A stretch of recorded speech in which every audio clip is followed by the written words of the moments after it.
My name is Lisa Harris, and at 38 years old, I was sitting in my office grading papers when Dean Rothell knocked on my door Wednesday afternoon. That knock changed everything. Professor Lisa, we need to discuss something urgent. Can you come into my office? In 15 years of teaching economics, I'd never been summoned like this. Walking down that hallway felt like walking to my execution. In his office sat three people I didn't recognize and our HR director, Janet. The dean's face was grim. Professor Lisa, we've received some concerning letters about your conduct. He slid 3 printed emails across the desk. They were recommendation letters from my supposed former colleagues at my previous university describing me as mentally unstable, inappropriate with male students, and having serious integrity issues. They recommended immediate termination. My stomach dropped. Then I read the signatures. These people didn't exist. Dean Rothell, I've never heard of these people. I can prove it. My entire employment history is documented. That's why you're here and not already suspended. These came through anonymous tips to our ethics hotline. We need to investigate. I'll cooperate fully, but I need you to know someone is trying to destroy my career with fabricated documents. Janet spoke up. Who would do something like this? I genuinely didn't know. Not then. That night, I told my fiancé, Colin, 35, about it. He was finishing his PhD in literature, and we'd been together 3 years. Lisa, maybe you pissed someone off. You can be pretty harsh with your grading. Colin, someone created fake people to destroy my career. This isn't about tough grading. He shrugged. Well, if you lose your job, at least I'm about to defend my dissertation. One of us needs to have an income. Cold. But Colin had been weird lately. Distant. Jealous of my tenure while he was still grinding through his PhD. I figured it was dissertation stress. The next morning, they called. They traced the emails. All 3 came from the same IP address, a coffee shop near campus, sent within minutes of each other. Someone had sat there and systematically tried to ruin my career. But then Colin made a mistake. He brought me coffee that afternoon, being unusually sweet. How's the investigation going, babe? It traced the emails to Brewster's Coffee. His face twitched just for a second. Oh, did they find who? Not yet, but they pulled security footage. They'll know by tomorrow. He spilled his coffee all over his laptop. Oh my God, my dissertation! He frantically dried it off, but I noticed something. He was panicking. Not about the laptop, about something else. That night, he insisted on staying at his friend Mara's place. I need to focus on my defense prep. This drama with your job is too distracting. At 2 a.m., I got a text from my colleague, Professor Delaney. Lisa, check your email. Now. It had enhanced the security footage. There was Colin, clear as day, at Brewster's Coffee. At the exact time the emails were sent, my fiancé had tried to destroy my career. Update 1. You guys called it. There was more to this story. So much more. After seeing that footage, I didn't confront Colin. Instead, I called my lawyer friend Bradley. He told me to stay quiet and let them finish their investigation. If he did this from his work computer, he was toast.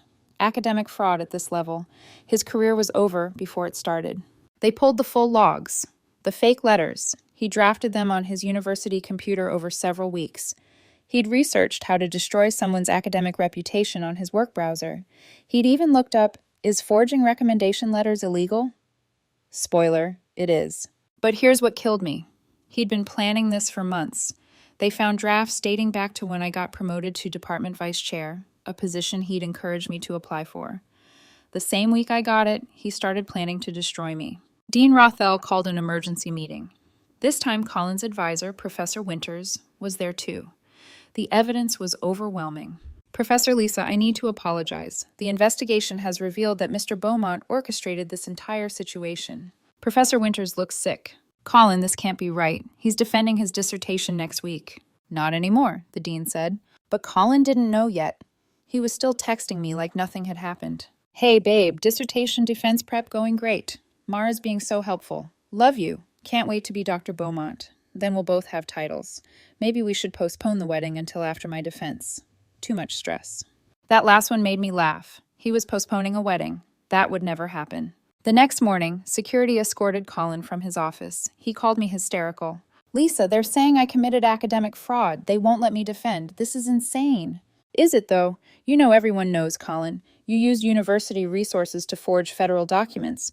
You tried to destroy my career. Why? He exploded. Because you have everything. Your perfect tenure, your perfect reputation, your perfect little life. I'm smarter than you.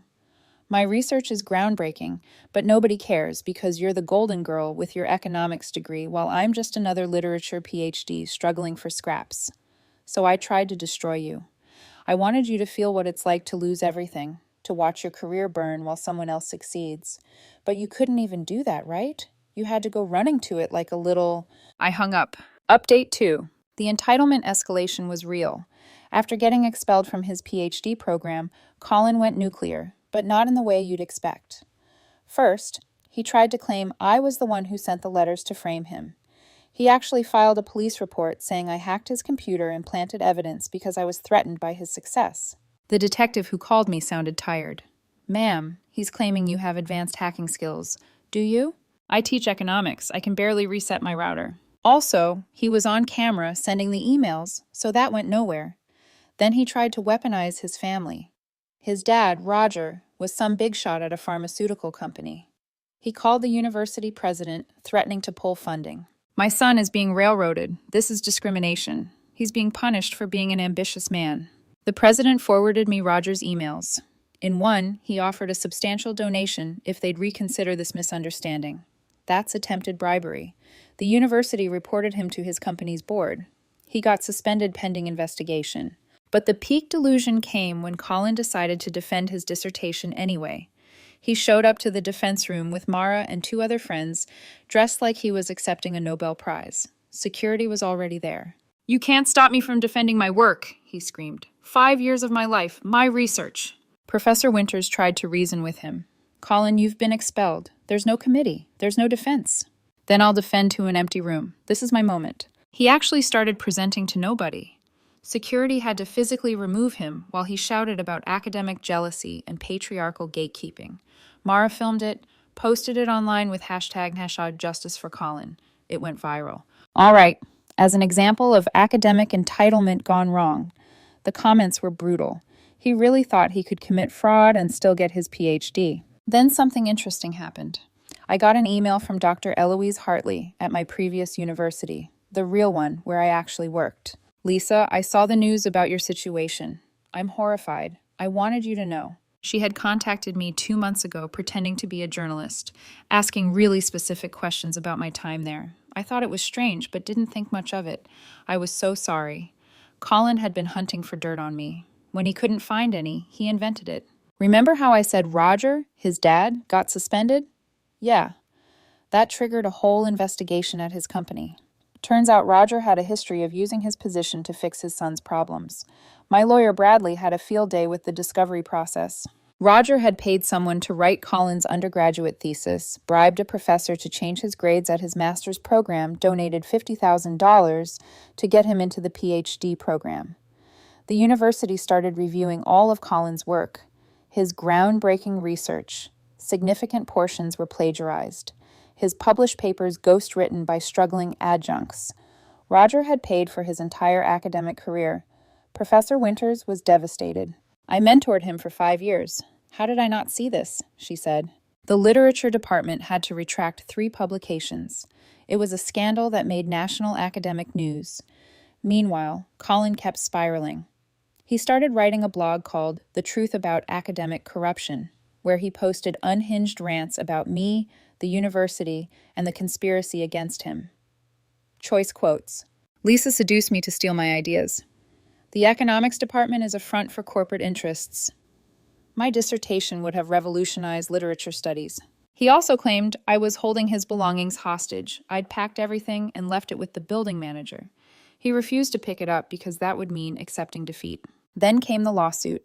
Colin sued me for intentional infliction of emotional distress and sabotaging his career. He represented himself. The filing was 73 pages of complete nonsense. He cited laws that didn't exist. He referenced cases from TV shows. He demanded $3 million in damages and that the university reinstate him with a full professorship. Bradley laughed so hard he cried. He cited an episode of Law & Order as legal precedent. The judge dismissed it in under 5 minutes, calling it frivolous and bordering on delusional. Update 4. The criminal charges finally came down. Colin was charged with forgery, identity fraud, and attempted destruction of evidence. Remember the spilled coffee, the cyber harassment, the blog posts? His trial was something. He showed up in academic regalia, cap and gown, the whole thing for a criminal trial. He insisted on testifying against his public defender's advice. It was a disaster. "These charges are retaliation for my academic excellence," he screamed. The prosecutor calmly presented the evidence: emails, screenshots, security footage, his own blog posts, admitting he took action to level the playing field. When asked directly if he sent the fake letters, he said, "Define fake." Those letters contained spiritual truths about my character. The jury deliberated for 38 minutes. Guilty on all counts. But before sentencing, more news broke. Remember Mara, his supportive friend? Turns out she wasn't supportive at all. Mara had been documenting everything. She'd been Colin's friend since undergrad and watched him lie, cheat, and manipulate for over a decade. She was done. Mara gave an interview to the campus paper, revealing that Colin had cheated on me multiple times with his study group, stolen research from other PhD students, and kept a journal where he detailed his plan to destroy me and take my position. She had receipts, screenshots, and audio recordings of Colin bragging about his plan. I stayed friends with him out of fear, but enough is enough, Mara said. Final update. Colin got 18 months in minimum security prison and 3 years probation. He has to pay $25,000 in restitution to the university for the investigation costs. He's permanently banned from academia. At sentencing, he gave a 40-minute speech about being a martyr for intelligent men everywhere. The judge had to cut his mic. Roger lost his job after the bribery investigation revealed more corruption. The IRS is now investigating him for tax fraud related to the donations. He blamed me for ruining his family. Buddy, your family ruined itself. Colin's mom, who'd been silent through everything, finally reached out. She apologized for her son and husband. She said she tried to teach Colin accountability, but Roger always fixed everything. "I'm divorcing him," she said, "and getting therapy. You enabled this by staying silent." As for Colin, last update from Mara, we're weirdly friends now. He's working at a call center, living in Roger's basement. Roger had to sell the main house for legal fees. He tells everyone he's a former professor who was canceled for being too brilliant. He started a podcast called Academic Assassins with 3 listeners, probably himself, Roger, and whatever poor soul he's dating now. He still emails me occasionally from throwaway accounts, things like, "You destroyed true genius. History will vindicate me." My dissertation would have changed everything. I just forward them to his probation officer. He's not supposed to contact me. The university gave me a formal apology and a raise for maintaining professionalism during an unprecedented attack. My reputation actually improved. Everyone saw how calmly I handled someone trying to destroy me. I'm dating someone new now, Ryan, a chef who owns a restaurant downtown. He thinks academia is adorably boring and doesn't care about titles or publications. He just likes that I can explain why his supply costs keep fluctuating. When I told him this whole story, he said, "Wait, he wore graduation robes to court? Like actual robes?" Yep, that's the saddest thing I've ever heard. Also hilarious. He made me a cake shaped like a graduation cap with fraud written in frosting. We ate it while watching Colin's viral security footage video. Life's good now. Quiet, drama-free. Occasionally, new PhD students ask me about the Beaumont incident. That's what they call it now. It's become a cautionary tale about academic integrity. The ethics department uses Colin's case in their training. How Not to Academia 101. The best part? My department created the Hayward Protocol, enhanced background checks for any suspicious complaints. 3 other universities have adopted it. Colin's legacy is literally a system to prevent people like him from succeeding. He wanted to be remembered in academia. Wish granted, I guess.